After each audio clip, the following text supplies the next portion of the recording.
Radhe Radhe friends, स्वागत है आपका अग्रवाल एजुकेशन में। मेरा नाम है सचिन। आज हम बाकी क्वेश्चन करने वाले हैं जो हम पिछले पार्ट में नहीं कर पाए थे। अगर आपने पिछला वाला पार्ट नहीं देखा है तो ऊपर आई बटन और नीचे डिस्क्रिप्शन बॉक्स में लिंक मिल जाएगा, जाके देख लीजिए। चलिए शुरू करते हैं। 136 as of 2020 how many language in India are given the status of classical language. यानी 2020 तक अभी कितनी ऐसी लैंग्वेज हैं जिन्हें क्लासिकल लैंग्वेज का स्टेटस प्राप्त है।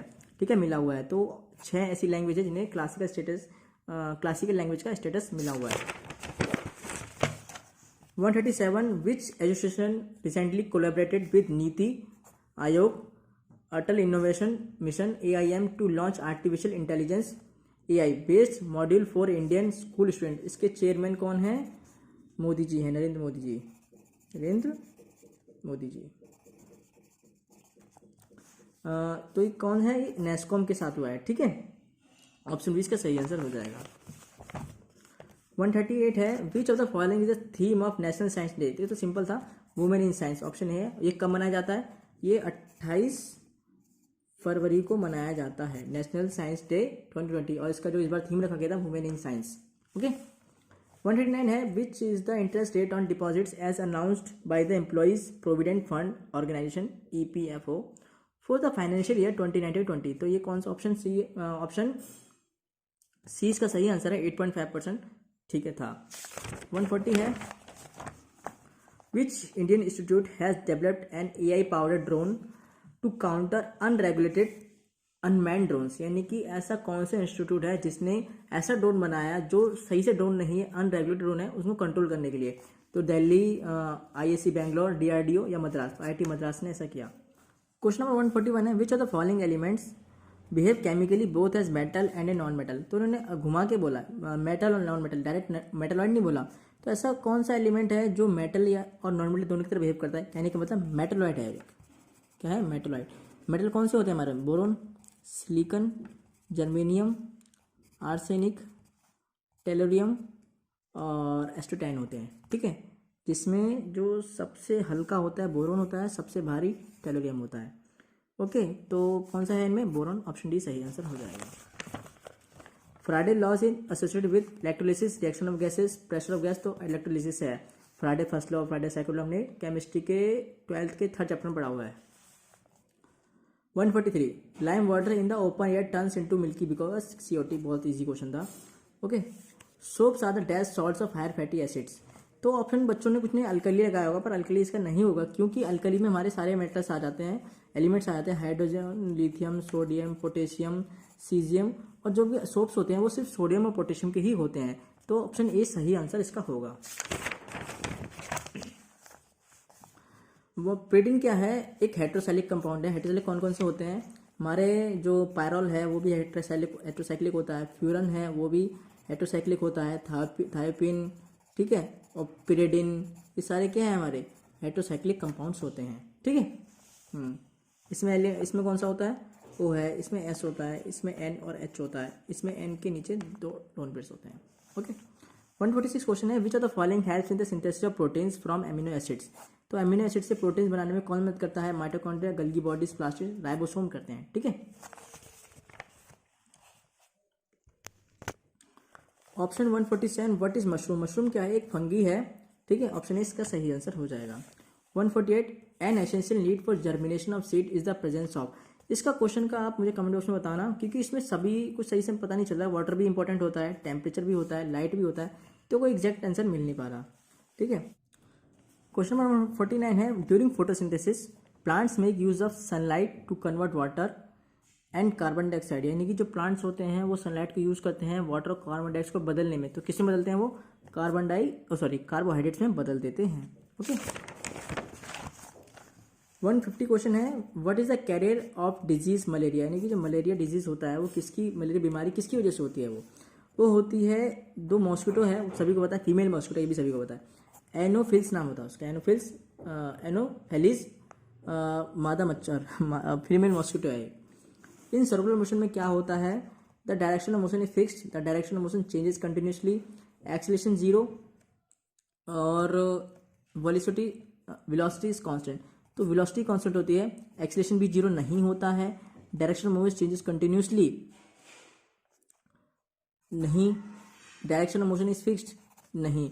सिर्फ वेलोसिटी जो होती है सर्कुलर मोशन में कांस्टेंट होगी। एक्सीलरेशन जीरो नहीं होगा, ठीक है। मोशन भी कंटिन्यूसली चेंज नहीं होगा, ओके।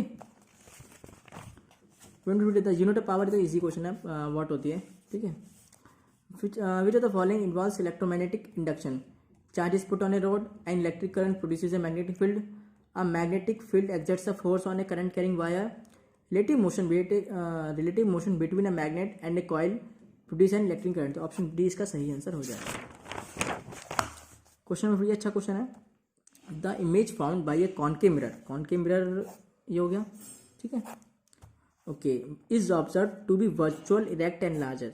तो हमें पता है कॉनकेव मिरर में 6 केस बनते हैं, ठीक है। इसमें से 5 में तो इमेज जो बनती है लेफ्ट साइड में बनती है, ठीक है, जहाँ पे ऑब्जेक्ट रखा जाता है।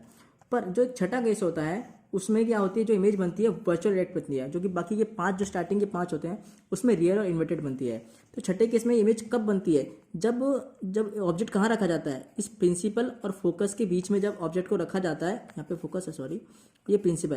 तो जब यहाँ ऑब्जेक्ट को रखेंगे तो वो यहाँ से टकरा के थोड़ा, वो क्या करता है, वो इमेज को थोड़ा पीछे बनाता है, इमेज को क्या करता है, पीछे बनाता है, यानी कि यहाँ पे पर्दे के पीछे इमेज बनती है। तो ऑप्शन कौन सा सही रहेगा इसमें? और इसने ये बोला कि ऑब्जेक्ट को कहाँ रखा जाएगा, तो between the pole of the mirror and its principal focus, यानी पोल और प्रिंसिपल के फोकस के बीच में अगर हम ऑब्जेक्ट को रखेंगे ना तो इमेज इसकी पीछे बनेगी, okay. Question number 155, the change in focal length of eye lens is caused by the action of. जो आई लेंस की में जो फोकल लेंथ चेंज हो सकती है वो किसकी वजह से हो सकती है? सिलेरी मसल्स की वजह से हो सकती है, वही कर सकता है। एंटीबायोटिक पेनिसिलिन, मैंने अपनी विटामिन की वीडियो में बहुत अच्छे से पढ़ाया है। Antibiotic penicillin was discovered by, ये किसने किया था? अलेक्जेंडर फ्लेमिंग ने किया था।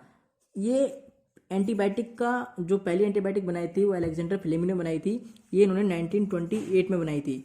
और जो एंटीबायोटिक का नाम दिया था ना वो किसने दिया था? सेल्समैन वेक्समैन ने दिया था। मैंने एंटीबायोटिक का नाम तो इन्होंने दिया था सेल्समैन वेक्समैन, और जो पहली एंटीबायोटिक बनाई थी वो अलेक्जेंडर फ्लेमिंग बनाई थी, 1928 में बनाई थी, ठीक है, ओके।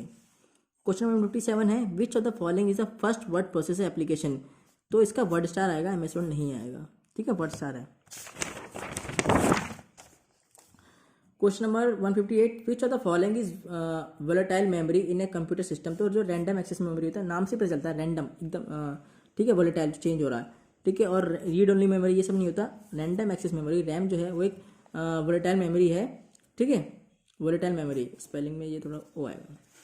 1 टेराबाइट 1 टीबी कितने के बराबर होता है? ये होता है 1024 गीगाबाइट के बराबर होता है, ठीक है, ऑप्शन 20 का सही आंसर हो जाएगा। 150 तो बहुत इजी क्वेश्चन है, मैंने अपनी विटामिन के लिए बहुत अच्छे से बताया हुआ है। Rickets is cause by the deficiency of vitamin D की वजह से होता है, ठीक है। इसमें क्या होता है, हड्डियाँ कमजोर रह जाती हैं, और इसे किससे मिलता है? हमें धूप से ले सकते हैं, तो इससे हमारी हड्डियाँ मजबूत होंगी। तो विटामिन डी का सोर्स जो होगा वो क्या होगा? सनलाइट होगा, यानी धूप। और क्या बोलते हैं, इसकी कमी की वजह से कौन सी बीमारी होती है? रिकेट्स हो जाती है, okay. Option D, vitamin D, option 20 का सही आंसर हो जाएगा। क्वेश्चन नंबर 9501-3697, इजी क्वेश्चन है। यहाँ पे एक्स मान लो, तो क्या करेंगे, इस 950 में से 3697 को माइनस कर दो, तो एक्स की वैल्यू कितनी आ जाएगी? 5804, इसकी वैल्यू आ जाएगी। क्वेश्चन नंबर 162 है, HCF ऑफ 42, 63, 140। तो हाईएस्ट कॉमन फैक्टर क्या होगा? इसे दो तरीके से कर सकते हैं, एक तो वही वाला लगा लो 42, 63, 140, प्राइम फैक्टर वाला लगा के जो कॉमन आएगा सब में वो हो जाएगा। और एक दूसरा तरीका होता है डिवाइड वाला, कि 42, 63 करो, जो आंसर निकल के आए उससे फिर 140 को करो, ठीक है। दोनों मेथड होते हैं, पर ऐसे हुआ जो डिवाइड वाला मेथड वो साथ ज़्यादा बेस्ट रहता है। ऑप्शन सी, ऑप्शन डी इसका सही आंसर हो जाएगा, 7 आंसर इसका आ जाएगा, ठीक है। क्वेश्चन 163 है, 0.09 इंटू 0.004। तो इसे अगर मैं सॉल्व करूँ तो 0.09 इंटू 0.004, पॉइंट आगे नीचे 100, पॉइंट आगे नीचे 1000, तो 936 अपॉन 1 2 3 4 5, तो कौन सा सही होगा? 1 2 3 4 5, 1 2 3 4 5, तो ऑप्शन सी सही आंसर का हो जाएगा, ओके। तो इजी क्वेश्चन है। 164 है, 1 लीटर वाटर वेट 1 किलोग्राम, अगर 1 लीटर का वजन 1 किलोग्राम है तो हाउ मैनी क्यूबिक मिलीलीटर्स, यानी कि mm³ पूछा है, और वाटर विल वे 0.1 ग्राम, तो कितने इसका वेट कितना होगा? 0.1 ग्राम होगा। ऑप्शन डी इसका सही आंसर हो जाएगा। अगर आपको ना समझ में आए तो पूछ लेना, मैं बता दूंगा, ठीक है। वैसे इजी क्वेश्चन है, ऑप्शन डी का 100 आंसर आ जाएगा। 165 है, 0.05 इंटू 5 माइनस 0.005 इंटू 5, तो इसका कौन सा आंसर सही होगा? तो अगर से थोड़ा सॉल्व भी कर लोगे तो भी ईजी क्वेश्चन है, कोई दिक्कत नहीं आएगी। जैसे पॉइंट आगे नीचे यहाँ पे 100 आ जाएगा, यहाँ पे पॉइंट आगे नीचे 1000 आ जाएगा। तो यहाँ पे 25/100 माइनस 25/1000, ठीक है। 25/100 अगर आप कॉमन ले लोगे तो यहाँ पे 1 रह जाएगा, 1/1 माइनस 1/10 रह जाएगा, ठीक है। तो 25/100 इंटू कितना आ जाएगा, ये 10 में से क्या 9/10 आ जाएगा, ठीक है। 25 इंटू 9 कर लो, अपॉन में 1000 का कर लो। तो इजी क्वेश्चन है, कितना आंसर आ जाएगा इसका 0.225, ऑप्शन बी इसका सही आंसर हो जाएगा। क्वेश्चन है in examination it is required to get 36% of the maximum marks to pass, यानी कि 36% मार्क्स पास होने के लिए चाहिए, ठीक है। अ स्टूडेंट गॉट 113 मार्क्स, एक बच्चे के 113 मार्क्स आए, and was declared fail by 85 marks, और उसको फेल कर दिया गया कि उसके 85 मार्क्स कम है, यानी कि उसको 113 आए और उसको 85 नंबर 85 नंबर और चाहिए थे पास होने के लिए। What was the maximum mark, यानी कि सबसे ज़्यादा मार्क मैक्सिमम मार्क कितने होंगे सकते हैं क्वेश्चन को 166 की रिक्वायर्ड मार्क कितने हैं पास होने के लिए 36%। बच्चे के आए कितने हैं, स्टूडेंट गॉट 113 मार्क्स उसके आए हैं, ठीक है। फेल कितने नंबर से हुआ है, वो 85 मार्क्स से फेल हुआ है, यानी कि उसके 85 मार्क्स से फेल हुआ, 113 उसके आए, यानी अगर मैं 113 में 85 जोड़ दूं यानी 198 तो क्या हो जाता, पास हो जाता। अगर उसके 198 आ जाते, 113 आए थे, 85 से फेल हुआ ना। तो और बताना है हमें, तो जब 198 पास है और पास के लिए परसेंटेज कितनी है 36 ही है, तो सिंपल क्वेश्चन हो गया। 198 36% है, यानी कहने का मतलब 36% 198 है, तो 1% कितना होगा 198 अपॉन 36, 100% कितना होगा 198 अपॉन 36 इंटू 100। ओके, ये सॉल्व कर लेंगे, इसे कितना आंसर आ जाएगा हमारा 550, इसका हमारा आंसर आ जाएगा। इजी क्वेश्चन था। बच्चे के 36% मार्क्स से पास होने के चाहिए, 113 मार्क्स उसके आए, 85 नंबर से फेल हो गया, यानी कि अगर उसके 85 नंबर और आ जाते तो पास हो जाता था। पास हो जाता मतलब उसकी 36% बन जाती, ठीक है। तो पास होने के लिए उसे 198 चाहिए थे, तो 36% अगर 198 के बराबर है तो 1% निकाल ले यहाँ से, 198.36, तो 100% कितना हो गया 550। तो मैक्सिमम कितने हो गए, मैक्सिमम मार्क 550 हो गई। तो सॉल्व तो आप कर ही लोगे इसे, 36 और इसको 198 से 100 से मल्टीप्लाई करो, अपॉन 36 से डिवाइड कर दो, 550 आंसर आ जाएगा। ऑप्शन बी सही आंसर हो जाएगा। ओके,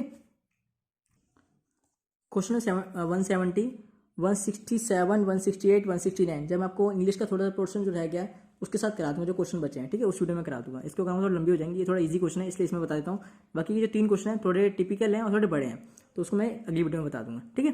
170 है, a man buys 12 articles for 12 rupees, यानी कि एक लड़का है जो 12 आर्टिकल खरीदता है, 12 चीज़ें खरीदता है 12 रुपये में, and sells it at the rate of 1.2 rupee %, यानी कि 12 आर्टिकल 12 रुपये में खरीदा था। इसका मतलब क्या, एक आर्टिकल 1 रुपये में खरीद रहा है और खरीद वो 1 रुपये में रहा है, और बेच कितने में रहा है 1.25 रुपीज़, यानी 25 पैसे वो अपने हर आर्टिकल पे कमा रहा है, ठीक है। तो हिज गेन परसेंटेज, उसका गेन परसेंट कितना होगा। ऐसे पेज पे सॉल्व करा देता हूँ मैं आपको कि 12 आर्टिकल उसने खरीदे 12 रुपये में। ओके, गेन कैसे निकलता है हमारा, selling price minus cost price से निकलता है। ओके, सेलिंग प्राइस कितनी है उसकी 1.25, 1.25 जो SP है एक आर्टिकल की। CP कितनी है 1 रुपये है ना, 12 खरीदे, इसका मतलब 1 रुपये में उसने एक आर्टिकल खरीदा, बेचा कितने रुपये में 1.25 रुपये में उसने बेचा है। तो 1.25 को अगर 12 से मल्टीप्लाई कर दिया जाए तो कितना आ जाएगा, ये आ जाएगा 15 आ जाएगा, ठीक है। 1.25 12 से मल्टीप्लाई करेंगे कितना आ जाएगा 15, यानी सेलिंग प्राइस उसकी 12 आर्टिकल कितनी होगी 15 रुपये, और कॉस्ट प्राइस 12 आर्टिकल कितनी होगी 12 ही रुपये होगी ना। तो 15 में से 12 3 क्या निकल गया हमारा, गेन निकल गया। गेन निकालने के फॉर्मूला क्या होता है, selling price minus cost price होता है, क्लियर। अब हमें निकालना गेन परसेंट, हमें गेन नहीं निकालना, हमें गेन परसेंट निकालना। तो गेन परसेंट निकालने के लिए फॉर्मूला जो होता है वो होता है gain upon cost price into 100। Gain कितना निकला हमारा 3, और कॉस्ट प्राइस कितना है हमारा 12, और 100 से मल्टीप्लाई कर देते हैं इसे। 3 4 जो 12, 4 का इसमें 100 में 25, तो यानी कि इसने 25% बच्चे ने कमाया फायदे। तो ऑप्शन बी सही आंसर हो जाएगा, क्लियर। सो फ्रेंड्स, बाकी के क्वेश्चन मैं आपको नेक्स्ट पार्ट में कराऊंगा। आई होप ये वीडियो आपको पसंद आई होगी, तो प्लीज़ लाइक शेयर और सब्सक्राइब जरूर कर दीजिएगा। मिलते हैं अगली वीडियो में, राधे राधे।